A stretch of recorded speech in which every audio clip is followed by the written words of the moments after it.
from a biblical perspective. I am a pastor. For you that don't know and stumbled in this podcast, stay. Don't run off yet. If this just the only episode you listen to, and you're like, well, I'm never going to listen to that guy again. He's just a mean old Christian. I'm not a mean old Christian, I assure you.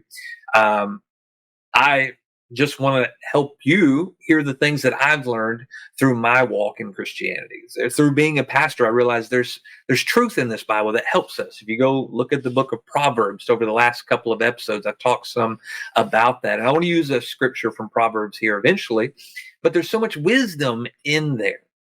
And when you think about this, you are what you eat. I see the world around us. And so in American culture, going back to the food example, we live in a very obese society. You don't see this in other countries. So think about this, and then we're going to take this to a more emotional, spiritual level in a minute. But I want to connect physically to what we're talking about. If you think about the American culture, and you can just look around, if you don't believe me, go to anywhere. We are living in a very obese time in America. It's become commonplace. Whoever makes these motorized scooters are making a killing because more are required nowadays. And it's because of the lifestyles we live, it's also because of the things we put in our body. So this is not a crunchy green type of podcast, so don't get on that trip either. But I think we do have to be real about the life around us if we don't see what preservatives are doing to our food. And what are the reasons for preservatives, right? We want to have bread that lasts longer. We want to have bakery items, sweets and stuff. We want to make stuff that looks brighter and more colorful, right? Because these colorings, we don't use natural colorings anymore. We want to enhance the food first. We want to enhance it. We want to make it last longer. We want to make it cheaper. We are doing things to make more money. That's what it all boils down to. We use pesticides so we don't lose as many crops. We get a more abundant quantity and we don't lose as much. So all of these things, you have to realize we pay a price because of it. This is not to convince you one way or the other. It's not to argue with you one way or the other. It's just to tell you my perspective because we don't talk about these things. If you've ever just thought, maybe you know what, that's silly. I can assure you from someone who's been to Europe, I got to visit through the years in my military time, you see the things over there in the bakeries that are handmade and they're made differently. They're not with all the preservatives. They're all homemade in a space. How do I know that? Because every night they throw all what's left over out and they start all over again. Like it won't last more than a day or two. But you see the society over there that eats these bakery items. I love bread. I'm from the South. Woo-hoo. You give me a yeast roll, honey, and I am all in. When we first got married, Morgan was like, why do you have to have bread with every meal? And I'm like, why don't you have bread with every meal? Where are you from?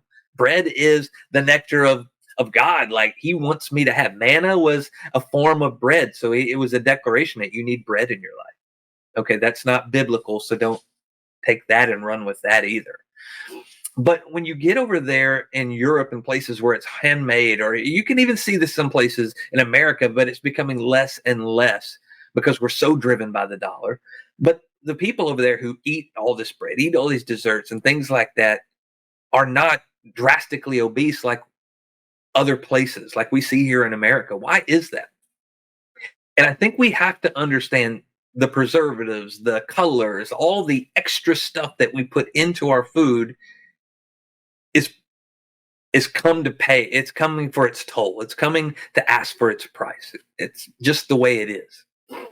So now begin to think about that, how that affects our lifestyles, because we have to have these things or we get used to it, right? We get a taste for something. I love Oreos.